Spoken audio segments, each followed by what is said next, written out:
जरदारी मैं समझता हूँ आर्टिकल 41 के मुताबिक वो यूनिटी ऑफ द रिपब्लिक को रिप्रेजेंट नहीं करता। जरदारी ने अभी तक पाकिस्तान पीपल्स पार्टी पार्लियामेंटेरियन की सदारत से इस्तीफा नहीं दिया। तो मेरा ख्याल है ये अपने मजमूम सियासी मकासद के लिए जो है इस मुल्क में नारकी और तबाही पर फैलाने के लिए इस किस्म के बयानात दिए जाते हैं। तो मैं ये मुल्क के साथ दुश्मनी है। It is time to turn a new page. If we see today as a new beginning, which it is, that we can build on our strength by investing in our people, by focusing on public needs. I also feel that we have little time to waste.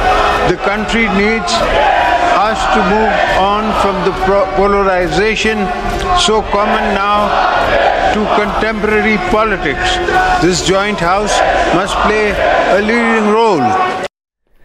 बिस्मिल्लाहिर्रहमानिर्रहीम, अस्सलाम वालेकुम नाज़रीन। आज parliament का मुश्तरका इजलास हुआ जिसमें सदर मुमलिकत ने खिताब किया। होना तो ये चाहिए था कि गैर मुल्की सफ़ीरों के सामने पाकिस्तानी सियासी जमातें इख्तलाफात को एक तरफ रख कर चाहे एक दिन के लिए ही सही लेकिन इत्तेहाद का पैगाम देती, लेकिन पार्लियामान का इजलास मछली मंडी बना रहा। ताहम इजलास से खिताब करते हुए सदर आसिफ अली जरदारी ने सियासी जमातों को मुफाहमत का मशवरा दे दिया। उन्होंने कहा कि मुल्क को हालिया सियासी बहरान से निकालने की ज़रूरत है। हमारे पास ज़ाया करने के लिए वक्त नहीं है।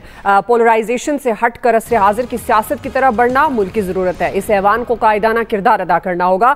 उन्होंने ये भी कहा कि मैं समझता हूँ कि सियासी माहौल की असर नौ तरतीब की जा सकती है। हम हकीकी तौर पर कोशिश करें तो सियासी दर्जा हरारत में कमी ला सकते हैं। नाज़रीन, एक तरफ सदर मुमलिकत ने मुफाहमत का मशवरा दिया तो दूसरी तरफ PTI रहनुमा बैरिस्टर गौहर खान ने यह कहा कि आसिफ अली जरदारी की तकरीर को 21 तोपों के एहतजाज की सलामी पेश करते हैं। हमने आसिफ अली जरदारी को मजबूर किया, उन्होंने अपनी तकरीर अधूरी छोड़ी। आज का भरपूर एहतजाज हमारा हक था। हम आसिफ अली जरदारी को सदर ही नहीं मानते। सदर, वजीर आजम, पूरी काबीना ही गैर कानूनी है। वजीर दिफा ख्वाजा आसिफ ये इल्ज़ाम आयद करते हैं कि PTI वाले प्रोपेगेंडा करके दूसरे ममालिक के साथ ताल्लुकात को ख़राब करना चाहते हैं और इससे बड़ी मुल्क दुश्मनी कोई नहीं हो सकती। उनके साथ मुल्क दुश्मन जैसा सलूक होना चाहिए। नाज़रीन, क्या इस सियासी माहौल में मुफाहमत की कोई सूरत निकल सकती है? इस तमाम तर मामले पर हम बात करेंगे। पैनल के तारुफ करवा दूँ। मेरे साथ मौजूद हैं अयाज खान साहब, आमिर इलियास राना साहब, नवीद हुसैन साहब, फैसल हुसैन साहब और मोहम्मद इलियास साहब। मैं आप सबको खुश आमदीद कहूँगी। नवीद साहब, आपसे आगाज़ कर रही हूँ। चूँकि ये एक तल्ख सियासी माहौल जिसकी आज जिसका मंजर आज भी हमें देखने को मिला जब ये बात भी हो रही थी कि मुल्क में सियासी मुफाहमत की ज़रूरत है और इस वक्त तमाम सियासी जमातों को मिलकर आगे बढ़ने चाहिए। ग्रैंड डायलॉग की बात हमारे एक्सपर्ट्स अपने इस प्रोग्राम में भी बारहा कर चुके हैं। आपको लगता है अब क्योंकि नज़र नहीं आ रहा जो बात सियासी मुफाहमत की हो रही है, माहौल उस तरह का नहीं है, क्या आपको लगता है कि हुकूमत इक़दाम कर सकती है, इसकी राह हमवार करने के लिए ऐसा माहौल बनाया जा सकता है कि सियासी मुफाहमत तमाम सियासी जमातें मिलकर पाकिस्तान के लिए आगे बढ़ें? अच्छा, दुआ देखें, ये जो आसिफ जरदारी साहब ने, सदर ने जो बातें की हैं बड़ी अच्छी बातें हैं, किताबी बातें हैं और किताबों की हद तक हैं। टेबल बैठ के दानश्वर बैठ के इस तरह की बातें कर सकते हैं, लेकिन हमारे सियासतदानों का अलमिया ये रहा है कि वो जब भी इक़्तिदार में होते हैं तो वो अपोजिशन को इस किस्म के मशवरे देते हैं कि जी आए जी आपके मुफाहमत की बात करते हैं, आए जी हम जो है वो पोलराइजेशन को ख़त्म करने की बात करते हैं, ग्रैंड डायलॉग की बात करते हैं। और जब वो जो है इलेक्शन हारे हुए होते हैं तो फिर उनकी सिचुएशन डिफरेंट होती है। हमने देख लिया PTI की गवर्नमेंट थी, पिछली गवर्नमेंट, उस 3.5 साल में इन्हीं जमातों ने जो बैठी हुई हैं आज पार्लियामेंट में, जो इक़्तिदार में शराकतदार बन के बैठी हुई हैं, इन्होंने क्या कुछ नहीं किया वो 3.5 साल। क्या इन्होंने उस वक्त PTI को आराम से गवर्नमेंट करने दी? क्या इन्होंने PTI को जो है मुल्क को जो है वो माशी मसाइल से निकालने के लिए उसका साथ दिया? कभी मौलाना साहब जो है वो जाके धरने दे रहे हैं और कभी बिलावल भुट्टो साहब जो है वहाँ लॉन्ग मार्च कर रहे हैं और कभी जो है वो शहबाज शरीफ साहब कर रहे हैं। तो किताबी बातें जो हमारे इन जो पॉलिटिशियन हैं इनको उस वक्त याद आती हैं। अब ये जबकि गवर्नमेंट में आ गए, देखें, अगर इन्होंने मुफाहमत करनी थी, अगर इन्होंने पोलराइजेशन खत्म करने का इनका जरा सा भी मूड था तो अभी यानी आप देखें फरवरी में इलेक्शन हुए, उसके बाद से अब तक कौन सा कदम उठाया गया?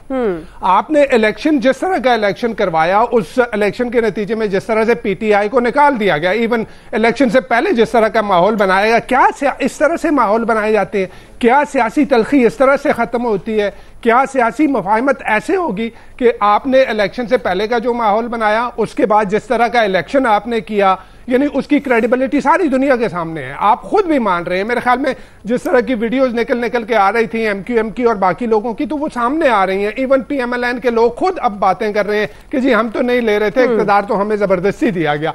तो जब आपको ये पता था, आपने इस तरह का इलेक्शन किया, एक वो पार्टी जिसने सबसे ज्यादा पॉपुलर वोट लिया, आपने 35-36% जो है वो पीटीआई का वोट है, आपने उसको उठा के साइड पे करके बाकी सारी जमातें मिलकर आपने गवर्नमेंट बना ली। फिर उसके बाद भी देखें, फिर भी इनके पास एक मौका तो था ना, आप जाते, आप बैठते, आप बात करते। नहीं, आपने तो कहा कि जी हमने तो रेड लाइन लगानी है, हमने तो अभी भी देखें ख्वाजा आसिफ साहब की ये क्या बात करने की है?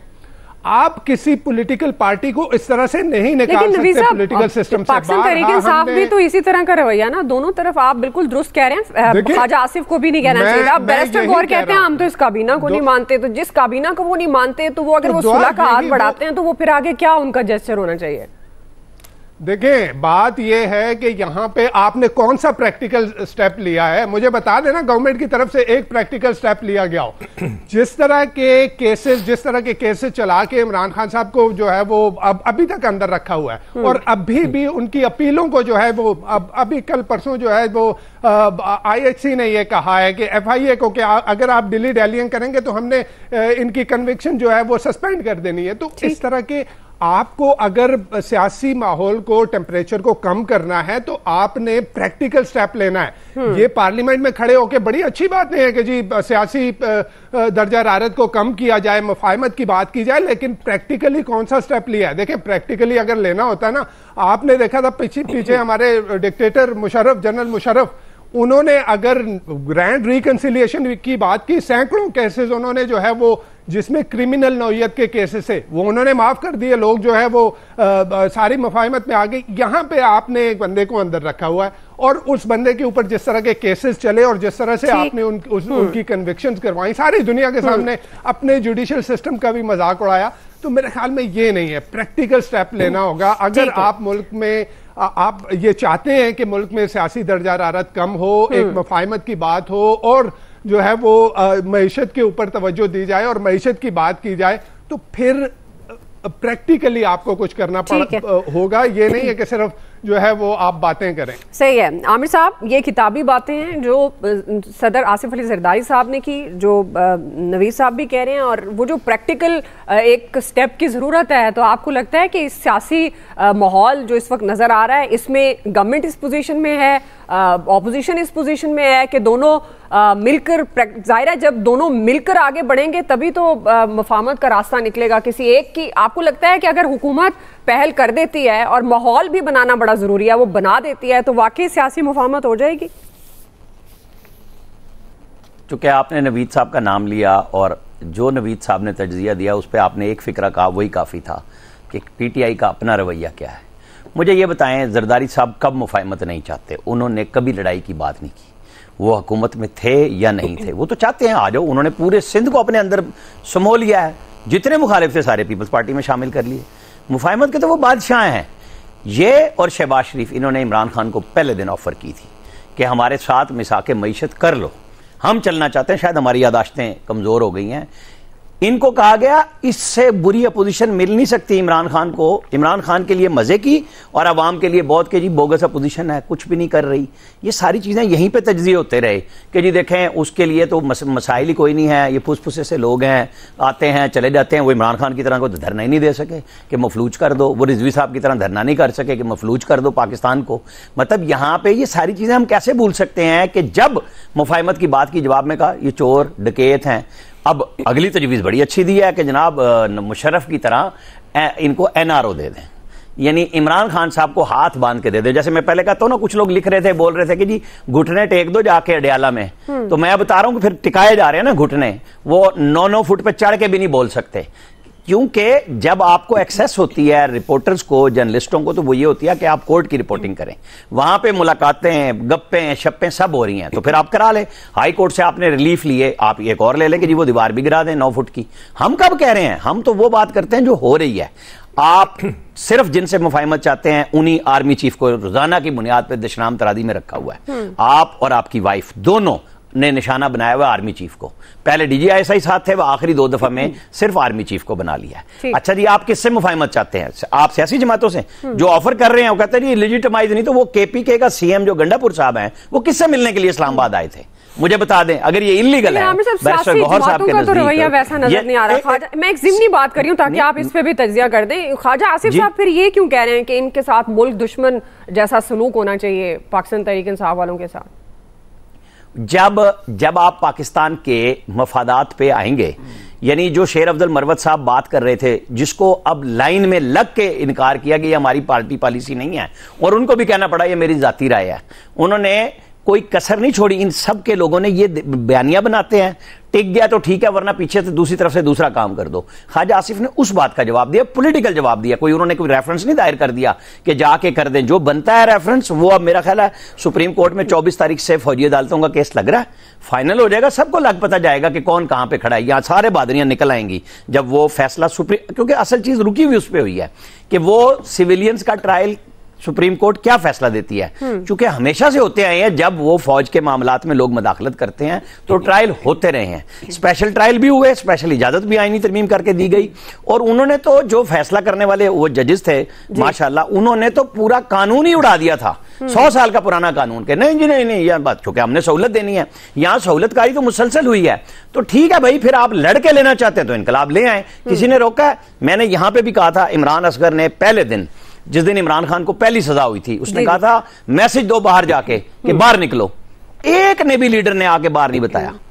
सारे कहते हैं हम जंग लड़ेंगे, हम अपील करेंगे। क्या लड़ाई चल रही है इस वक्त बयानिए की? यही लड़ाई चल रही है कि PTI मज़ाहमत चाहती है, उनकी लीडरशिप ये चाहती है, लेकिन जो लोग आ गए हैं वो कुछ और बात कर रहे हैं। यहां पाकिस्तान की जो सफीरों की बात हो रही थी, छोटी सी बात कर दूं, ये इन सफीरों को ना हमारे से ज्यादा पता होता है। ये जो है ना कि जी देखें एक दिन के लिए चुप कर जाते, ऐसा नहीं हुआ करता कि जी वो, उनको नहीं पता सारी दुनिया को कि हमारी अपोजिशन और हमारी गवर्नमेंट क्या कर रही है। उनके गुल सबको पता है कि क्या खिलाए जा रहे हैं।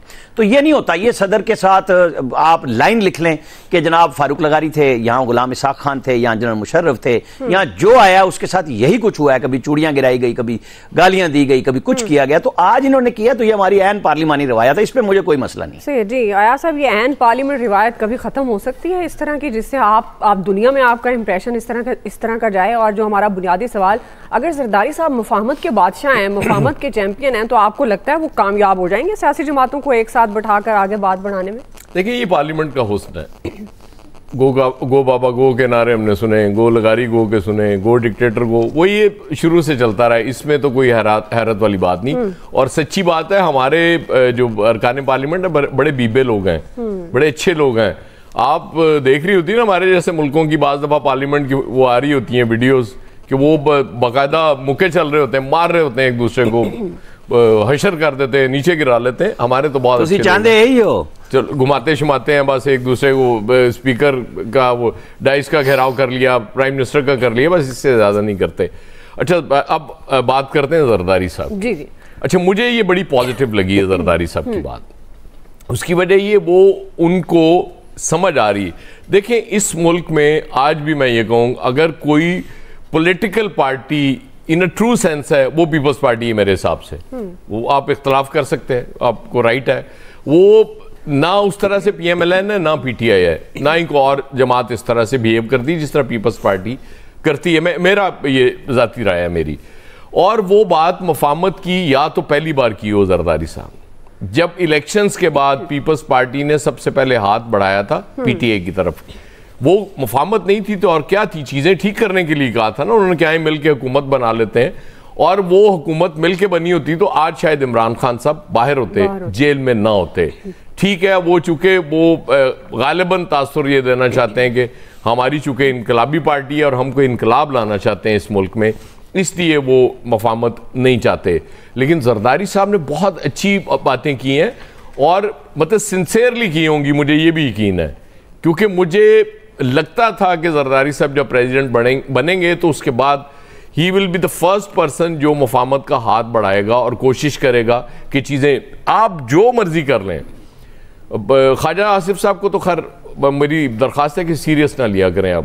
हाँ, मतलब वो वजीर दिफा होके भी वो कुछ अजीब सी बातें मुझे समझ नहीं आ रही होती को किस तरह से वो बिल्कुल जैसे वो होता है ना को सुल्तान राय के डायलॉग होते थे, वो कुछ उस तरह की चीज़ें कर रहे होते हैं।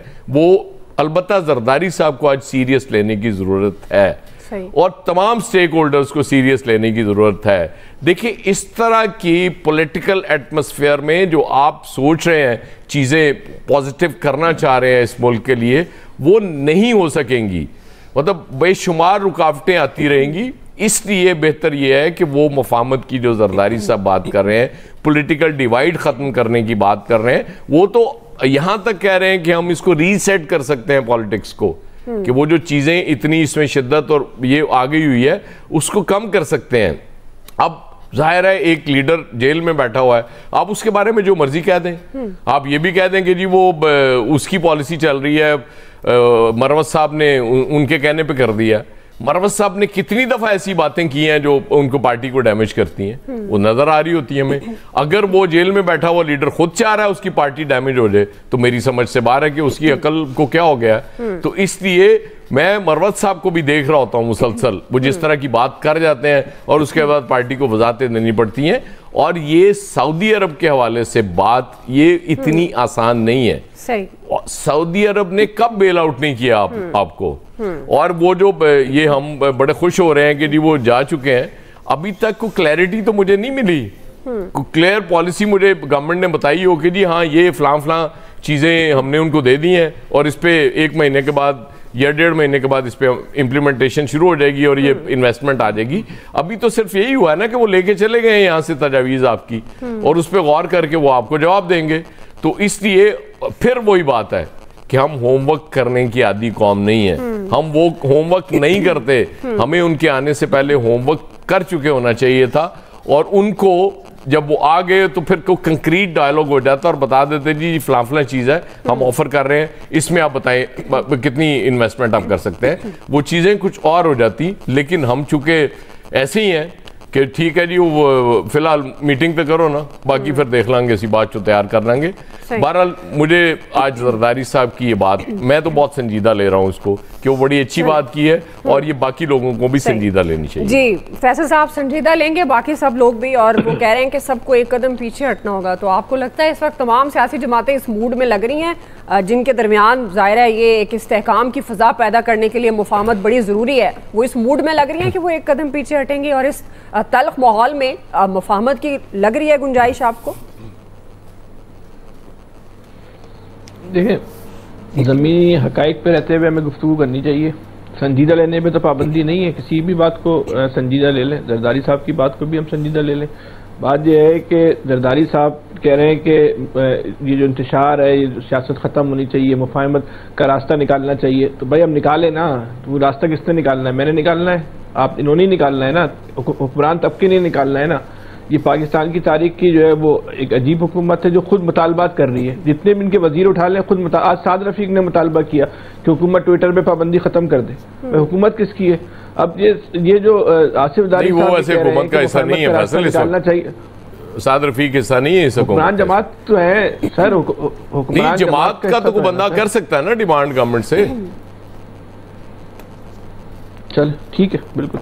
तो फिर इस तरह तो हम ये भी कह सकते हैं कि जो जाबिद लतीफ़ की गुफ्तगू है, जो राना सनाउल्लाह की गुफ्तगू है, फिर उसका भी जो है फिर नून लीग से कोई ताल्लुक नहीं है, अगर इस बात को मान लिया जाए। तो वो जो बातें कर रहे हैं कि जिस तरह हुकूमत मिली है, हम तो उसकी भी फिर मिसाल नहीं देनी चाहिए।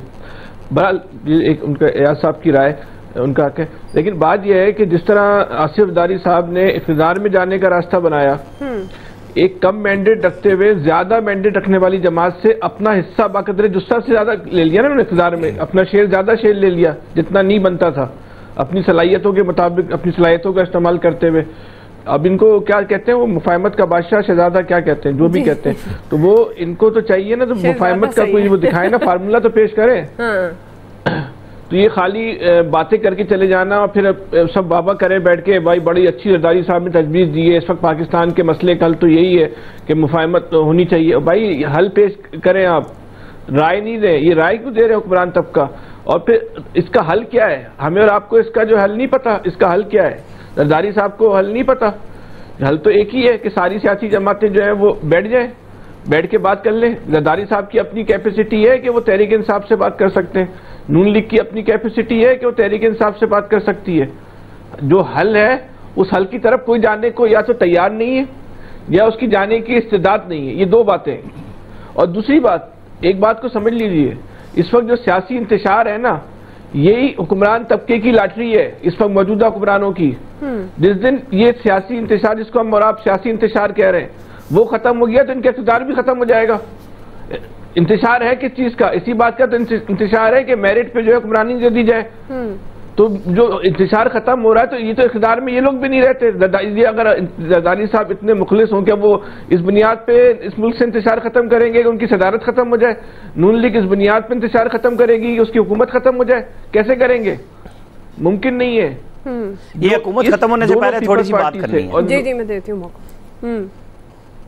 इस पीपल्स पार्टी से और नून लीग से इनसे तवक्का करना कि ये चाहते हैं कि इस मुल्क से सियासी इंतशार खत्म हो जाए, तो तवक्का करने में तो कोई हर्ज नहीं है, लेकिन अमली तौर पे जो है वो मुमकिन है नहीं। ये बात, इंतशार के जो रास्ते हैं ना, जी खत्म होने के जो रास्ते हैं वो इस हुकूमत से, उन हुक्मरानों के खात्मे से निकलते हैं। इसके अलावा कोई दूसरा रास्ता नहीं है कि बीच का आप रास्ता निकाल के जो है वो इंतशार खत्म। तो ये चाहेंगे कि हमारी हुकूमत जो है, जिस तरह इनको हुकूमत मिली है उस तरह इनकी जो है वो हुकूमत खत्म हो जाए। जिस दिन इस मुल्क से इंतशार खत्म करना होगा, जो सियासी मुफाहमत पैदा करनी होगी, दुआ हम भी इधर है, आप भी इधर है, 24 घंटे में होगी। कोई इतनी जो है वो प्रॉब्लम की बात नहीं है। और दूसरी बात ये कहना ना कि एयाज साहब ने कहा है, मैं एयाज साहब की बात से बहुत ही एहतराम के साथ मैं वो इख्तिलाफ करूंगा। इन्होंने कहा कि जरदारी साहब ने कोशिश की थी कि इमरान खान से वो रास्ता करके इमरान खान ने रिजेक्ट कर दी। वो पीपल्स पार्टी की कोशिश जो है वो रेट बढ़ाने के लिए थी, वो तो इमरान खान के कंधे चाहिए थे। और हो सकता है कि जिनको अपने उस मेरिट से ज्यादा जो हिस्सा मिला है उसी बुनियाद पे जो है इनको जो हिस्सा मिल गया। उनकी नीयत नहीं थी कि इमरान खान के साथ मिलकर जो है हुकूमत बना ले। उस वक्त जो माहौल था, उस वक्त जो हालात थे, उसमें मुमकिन ही नहीं था। उससे 2 रात पहले जो इस मुल्क में हुआ था, 4 रात पहले इस मुल्क में हुआ था, उसमें मुमकिन ही नहीं था कि पीपल्स पार्टी और तहरीक इंसाफ से मिलकर जो है हुकूमत वाले, इतनी तो बेवकूफ पीपल्स पार्टी नहीं थी या नहीं है कि उन हालात में इमरान खान के साथ मिलकर हुकूमत बनाने का ख्वाब देखती। कार्ड फेंका था और हो सकता है उनका वो कार्ड जो है वो बहुत ज्यादा नतीजा खेस निकला, और लगता भी एक नतीजा खेस निकला है। बस आमिर साहब को कोई छोटी बात करनी है। जी आमिर साहब, छोटी बात। जी मैंने कहा कहीं फैसल एकदम हुकूमत ही ना खत्म करा दे तो मेरा फिक्र ही चला जाएगा, तो मैं फौरन में बीच में लुकमा दे के इजाजत ले लूं कि हुकूमत जाने से पहले मैं अपनी बात ज़हन में रख लें कि जो सदर मुमलिकत का खिताब होता है वो हुकूमत की पॉलिसी का आयनादार होता है। हुकूमत और सदर मुमलिकत मिल के ये स्पीच बनाते हैं। बस आपको इतना बताना। जी ठीक है, मतलब चंगा किता दास्ता से ऐसी समझ रहे हैं किसी और ने बना के देती तकरीर। नहीं, आप किसका समझ रहे थे? नहीं मैं बड़ी सही गल दस दी थी और समझ भी आ गई। आप किसका समझ रहे थे? नहीं मैं क्या पता नहीं किधरों लिखी आ गई जरदारी साहब। अच्छा चलिए इलियास साहब, सियासी मुफाहमत मुमकिन है आपके ख्याल में? देखिए, जब इनको ग्रीन सिग्नल मिल जाएगा तो सियासी मुफाहमत एक दिन में 24 घंटे में, बल्कि 2-3 घंटों में, 2-3 घंटों में ये हो जाएगी, बल्कि ये खुद मुफाहमत करने के लिए सब आ जाएंगे। मैंने 1 घंटा कहा था, इन्होंने 3 घंटे कह दिए। इस वक्त तो जो सूरत हाल है कि जब तक क्या कहा है फैसल ने, मुझे समझ नहीं आई मेरा नाम लेके। इस वक्त जो मैं इलियास साहब को नहीं डिस्टर्ब करना चाह रहा, इलियास साहब की बात हो रही है, आमिर इलियास साहब की बात नहीं हो रही। जी देखें इलियास साहब फौरन बोल पड़े, मैंने तो फैसल का नाम लिया। नहीं यार, आप हमेशा ये ना समझे ना कि फैसल आप ही की बात करेंगे, किसी और की भी कर सकते हैं। नहीं मैं उन्होंने मेरा नाम लिया है। इलियास भाई मेरी बात की तारीफ कर रहे हैं। इलियास साहब ने तारीफ की है, लाइव होगी तसी। देखिए इस वक्त मुल्क को चलाने के लिए जरूरी, मैं चाह रही थी मामला आगे बढ़ जाए, बात इधर नहीं हुई। एक गल बात जानी है, मामला आगे नहीं बढ़ना। देखिए इस वक्त मुल्क को चलाने, फैसल ने मेरा नाम बता दिया ना कि उसने मेरा ही नाम लिया। जी फैसल साहब, मैं कह रहा हूँ ये एसओपी वही है जो आती रहती है। बहुत ताबेदारी वाली पॉलिसी है। सही है, कल मुझे अंदाजा हो गया जी। इलियास साहब, अच्छा मुझे नहीं आई, लेकिन मुझे नहीं आई वो दुआ आपने फैसल को ही भेजी है एसओपी सिर्फ? नहीं, मैंने तो ऑन एयर एसओपी बताई थी कि किस तरह से वो आपके सामने ताबेदारी का इजहार कर रहे थे। चलिए आप इलियास साहब को मौका दें। अच्छा। देखिए, मुल्क को चलाने के लिए तो बड़ी जरूरत है, मुफाहमत करना इस वक्त जरूरी है, क्योंकि जब तक बड़ी पार्टियां, वो जरदारी साहब की तरफ बिहाइंड द सीन चल रहा है, सारी पार्टियां आपस में मिल बैठ के मसाइल को हल नहीं करेंगी, मसलों को अपने तय नहीं करेंगी, तो उस वक्त ये इसी तरह रहेगी। चाहे अगले इलेक्शन करा लें, लेकिन जब तक मसाइल आपस में जो इख्तलाफात हैं जो चल रहे निकले हुए वो हल नहीं किए जाते, इसी तरह मसला रहेगा। जरदारी साहब इस चीज़ को समझते हैं, जाहिर है वो इस बारे में पेशकश करते हैं, लेकिन ये पेशकश अगला कबूल करता है कि नहीं करता? अगला तो कबूल नहीं करेगा। जाहिर है ये गवर्नमेंट तो चाहेगी कि उनकी गवर्नमेंट चले, स्मूथली चले, और उनके मसाइल जो बीच में एक उनको मसला आ रहा है बिल्कुल इंटरनेशनली, लोकली, क्योंकि आवाम से जो मैंडेट भी मिला है उस पार्टी को, बड़ी पार्टी को, जिसको तस्लीम नहीं किया जा रहा, उस मैंडेट को साथ लेके चलना बहुत ज़रूरी है। तो इसलिए वो जरदारी साहब को पता है कि अगर वो आपस में वो अपना कार्ड फेंकते रहेंगे मुफाहमत के लिए, तो जब उनका वो देखना है उनको कि कोई राब्ता हो जाता है या कुछ इसी तरह, तो वो सबसे पहले वो इस मसले को हल करने की कोशिश करेंगे, क्योंकि गवर्नमेंट चलेगी उसी सूरत में जब तक आपस में बैठेंगे नहीं बड़ी पार्टी के साथ और उनके साथ बैठ के। अब उस पार्टी को भी चाहिए जो बैठी हुई है नाराज़ होके कि इनके आपस में बैठ के मुशावरत करें और मुशावरत करके इसको रास्ता निकालें, तभी जाके कोई निकलता है। क्योंकि गवर्नमेंट को तो इस वक्त पता चल गया है कि उनके 2 महीनों में कि उनको गवर्नमेंट चलाने में मुश्किलात का सामना ही करना पड़ेगा, क्योंकि जब तक आपस में ये इस तरह अकेले मिलके नहीं चल सकेंगे। जाहिर है आवाम ने एक बड़ा मैंडेट दिया तो इसका मतलब है कि वो उनकी अहमियत है आवाम में। वो ख्वाजा आसिफ साहब जो मर्जी कहें, ख्वाजा आसिफ साहब को नहीं, मुल्क दुश्मन नहीं है, आवाम है, पाकिस्तान की आवाम है। तो ये आवाम है, आवाम ने मैंडेट दिया, तो आवाम के मैंडेट का एहतराम करना चाहिए इनको। तो एहतराम करते हुए ये इस वक्त सबसे ज़रूरी है कि उसको साथ लेके चलें, उनसे बैठ के मुशावरत करें। जाहिर है उस बंदे की उस मसले में भी यही है कि पार्टी के बानी को जब तक बात नहीं करेंगे वो बात किसी सूरत में नहीं मानेंगे। उनके रहनुमा जो उनसे बातचीत की जाती रहे, ये नहीं होनी, इस तरह की नहीं होनी चाहिए बातचीत कि सबको बैठ के देखना चाहिए। मुल्क सबसे पहले पाकिस्तान को देखना चाहिए, पाकिस्तान को देख के फिर बातचीत करनी चाहिए। ये आपस में नून लीग और ये पीपल्स पार्टी और दूसरी इत्तेहादी जमातें ये चाहे जितना मर्जी कर लें आपस में, ये बैठ के कर लें, लेकिन उसको साथ लेके चलना ज़रूरी है इस वक्त। लेकिन इस वक्त जो है वो जो कह रहे हैं ना मुफाहमत होती है, नज़र नहीं आ रही।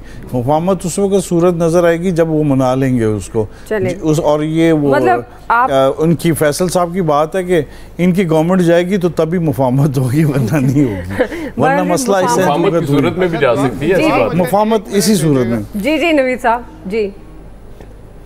अच्छा देखिए, मैंने हरगिज़ ये नहीं कहा था कि एनआरओ दिया जाए। एनआरओ याफ्ता तो बैठे हैं पार्लियामान में, यही वो लोग हैं जिन्होंने एनआरओ के तहत जिनके अगेंस्ट जो है सैकड़ों केसेस जो है वो ड्रॉप किए गए थे। मैं तो ये कह रहा हूँ कि जिनके खिलाफ वो केसेस बनाए हुए हैं जो केसेस बनते नहीं हैं। और दूसरा, एक नैरेटिव, आप ऐसे मुफाहमत बिल्कुल नहीं हो सकती कि आप ये कि जी वो फौज के खिलाफ बात करते हैं। क्या ये ख्वाजा आसिफ साहब ने पार्लियामान में खड़े होकर क्या कुछ नहीं कहा था? ये अयाज सादिक साहब ने क्या कुछ नहीं कहा था? ये रविश तो रखी थी जनाब नवाज शरीफ साहब ने कि जर्नलों के नाम ले लेके पुकारे गए थे। यही मौलाना फजल रहमान साहब थे जो कि जो फौजी तंसीबात के घेराव की बात कर रहे थे। तो ऐसे ना करें प्लीज। अगर आपने ऐसे इमरान खान भी क्या कहते थे, तलखी खत्म करनी है तो एक के ऊपर रेड लाइन ना लगाएं कि उसने कुछ कह दिया और आपने कह दिया। जरदारी साहब कह रहे हैं सबको एक कदम पीछे। जर्नलों के बारे में इमरान खान साहब के भी ख्यालात बता दें, एक कदम पीछे।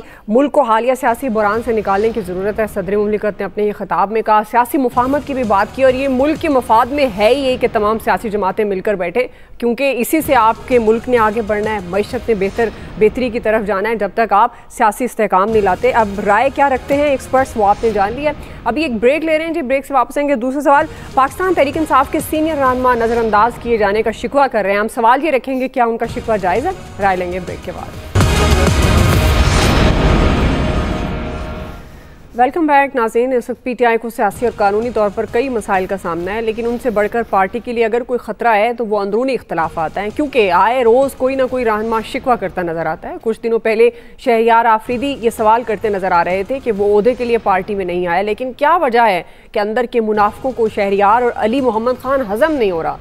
पार्टी ज़रताज गुल के साथ क्या कर रही है? ओन क्यों नहीं किया जा रहा? फिर कल रहनुमा रुकन असम्बली पाकिस्तान तहरीक इंसाफ शानदाना गुलजार ने भी इसी नौयत की बातें की। वो कहती हैं कि अजीब सी चीज़ें हैं, कुछ समझ नहीं आती हैं। वो लोग जो बानी पीटीआई के लिए एक ट्वीट नहीं करते, कभी जलसे में नहीं आते, एहतजाज नहीं किया, वो भी ओहदों पर आ रहे हैं। उन्होंने ये भी कहा कि पीटीआई में 2 ग्रुप्स बन गए हैं, एक समझदार जो ज़रा बड़ी उम्र वाले लोग हैं, दूसरे हम। इससे कब शेर अफजल मरवत ने भी इख्तलाफात के हवाले से बातें की थी।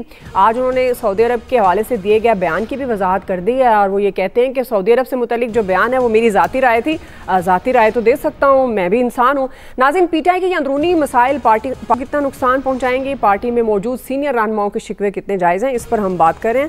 आमिर साहब, आपसे आगाज़ कर रही हूँ। आप सबसे गुजारिश है, वक्त का ख्याल रखिएगा। आपके ख्याल में ये कितने शिकवे जायज़ हैं जो सीनियर रहनुमा ये कर रहे हैं कि उनको पार्टी के अंदर नज़रअंदाज किया जा रहा है? देखें, जो बड़ी सियासी जमातें होती हैं, मसाइल सब में होते हैं। अभी हम पहले जिक्र कर रहे थे कि PMLN में राना सनाउल्लाह, जावेद लतीफ़ क्या गुफ्तगू कर रहे हैं, बल्कि हमारे दोस्त ने कह दिया ख्वाजा साद रफ़ीक के उसके ऊपर भी। तो ये पार्टियों में चलता है, और ख़ास तौर पे खान साहब तो खुद ये काम कराते हैं। ये नहीं है कि ये अज खुद भी होता है। वो मिलने वाले मुलाकातियों को एक राय देते हैं, दूसरे को दूसरी राय देते हैं, और फिर बिठा के ये शेर अफजल मरवत साहब को ही देख लें। उन्होंने बैरिस्टर गौहर का नाम लिया कि वो होंगे, पूरी पार्टी लाइन में लग गई कि नहीं लिया, और फिर अगले दिन अली जफर ने क्या अनाउंस किया, बैरिस्टर गौहर का नाम लिया। वो खान साहब की गुफ्तगू करते हैं। अब देखना ये होता है कि ये बिक रही है या नहीं बिक रही, उसके ऊपर वो कहानी को ट्विस्ट दिया जाता है। ये सब वहीं से अंदर से लाइनें आ रही होती हैं। हाँ, ये जरूर होता है कि जैसे अब वो एक एडवाइजर हैं KP में कि 1,70,00,000 रुपए की गाड़ी खरीदने के लिए उन्होंने कह दिया। जाहिर है कि वो जब उनको हर जगह पे रास्ता दिया जाता है तो फिर वो मर्जी भी कर लेते हैं लोग। इस तरह तो होता है इस तरह के कामों में। तो ये जो कुर्बानियां देने वाले तो हर पार्टी में हमेशा सिर्फ कुर्बानी देते हैं, ये नहीं होता कि कुर्बानी का रिवार्ड होता है। वो बहुत थोड़े लोगों के लिए होता है, अपॉर्चुनिस्टों के लिए हमेशा से हर सियासी जमात में रास्ता होता है, और यही कुछ PTI में हो रहा है। सही जी, अयाज साहब, ये बात तो फैक्ट है कि ज़ाहिर पॉलिटिकल पार्टीज इतनी बड़ी होती हैं, मुख्तलिफ आरा भी आती हैं, और इससे भी इनकार नहीं किया जा सकता कि समटाइम्स लीडर्स ही खुद, जैसे आजकल वो राना सनाउल्लाह हैं, मियाँ जावेद लतीफ़ हैं, इनके हवाले से कहा जाता है कि शायद नवाज शरीफ साहब दोबारा कोई एंटी इस्टेब्लिशमेंट हल्का हल्का बयानियाँ बनाने के लिए वो इनसे कह रहे हैं कि इस तरह की बात करो। PTI का अलबत्ता मामला दूसरा है। ये बाकी पॉलिटिकल पार्टीज में ना, वो जिस तरह रेस में घोड़े होते हैं ना, तो ज़ाहिर जोकी के हाथ में लगाम होती है, वो जब चाहता है उसको रोक लेता है। यहाँ बेलगाम के घोड़े हैं ये, इनको रोकने वाला कोई नहीं है। उसकी बुनियादी वजह ये कि PTI में नंबर 2 कोई नहीं है, नंबर 1 है, और उसके बाद बाकी सारे आप समझे कारकुन हैं। तो इसलिए बाकी पार्टियों में कोई हायरार्की होती है कि अच्छा जी लीडर नहीं है इस वक्त, तो फलां बंदा उस बात मानी जाएगी, उसकी मनवा लेगा। PTI के सबसे बड़ा मसला है क्योंकि यहाँ सिर्फ एक लीडर है और उसी की सबको माननी पड़ती है, और वो जब मंजर पे नहीं है तो फिर जाहिर है हर बंदे ने अपनी मर्जी करनी होती है, वो किसी की दूसरे की क्यों सुनेगा। जी फैसल साहब, ये जो तहरीक इंसाफ का इशू है, सारी सियासी जमातों का होता है। आमिर साहब की बात ठीक है कि दोहरी पॉलिसी रखना हमारे सियासी जमातों का एक कल्चर है, हिकमत अमली का हिस्सा होता है, और ये मुमकिन नहीं है कि वो जो मरवत साहब ने जो बात कही होगी वो इत्तेफाक से निकल गई। वो इतनी बड़ी बात उनके इत्तेफाक से निकलना मुमकिन नहीं है। नए तौर पे तो इमरान खान की पूरी कोशिश है ना कि जो सऊदी अरब का एग्रीमेंट हो रहा है ये ना हो पाए, क्योंकि हमारे मुल्क का तो अलमिया ये है, कोई भी सियासी जमात जो है वो पाकिस्तान को देख के अपनी पॉलिसियाँ नहीं बनाती ना, वो तो अपनी जमातों को देख के अपनी पॉलिसियाँ बनाते हैं, अपने मफादात को देख के अपनी पॉलिसियाँ बनाते हैं। मतलब बेसिकली सऊदी अरब को एक तरीके से डराने की कोशिश की है कि ये अगर ऐसा एग्रीमेंट हुआ तो वो मतनाज़ा हो जाएगा। फिर बाद में जब उसका रिएक्शन आया तो ये भी पॉलिसी का हिस्सा था कि आपने जो है एज ए पार्टी पॉलिसी जो है इस बात से मुनरिफ हो जाना है कि हमारी पार्टी पॉलिसी नहीं थी। तो ये हर जमात में ऐसा होता है कि एक सख्त बात करने वाला होता है, दो जो है वो नरम गुफ्तगू करने वाले होते हैं। तो बहरहाल ये इतनी कोई ख़ास इशू है नहीं कि इससे आप समझें कि तहरीक इंसाफ में कोई डिसिप्लिन कौन सी सियासी जमात में, तहरीक इंसाफ में तो उतना भी नहीं है। बहरहाल ये भी हकीकत है, लेकिन एक आध सियासी जमात के अलावा पाकिस्तान की किस सियासी जमात में डिसिप्लिन है? सही जी, इलियास साहब। देखिए जी, पीटीआई में जो लीडर्स हैं, तमाम ही लीडर्स हैं, हर एक बंदा अपना ही बयान देता है। ये पहले भी इस तरह होता था। तो इसकी सबसे बड़ी जो रीज़न थी कि बानी जो रहनुमा है, उन्होंने कभी इनको मना नहीं किया। वो हर एक को देखते हैं, उनकी बात सुनते हैं। कोई एक्शन अगर लिया होता तो फिर वो इनमें डिसिप्लिन होता है। इनमें डिसिप्लिन नहीं है, हर बंदा अपनी बात करता है, हर अपना बंदा अपने से दूसरे से बड़ा लीडर समझता है। तो यही वजह कि इसमें पार्टी में डिसिप्लिन नहीं देखा।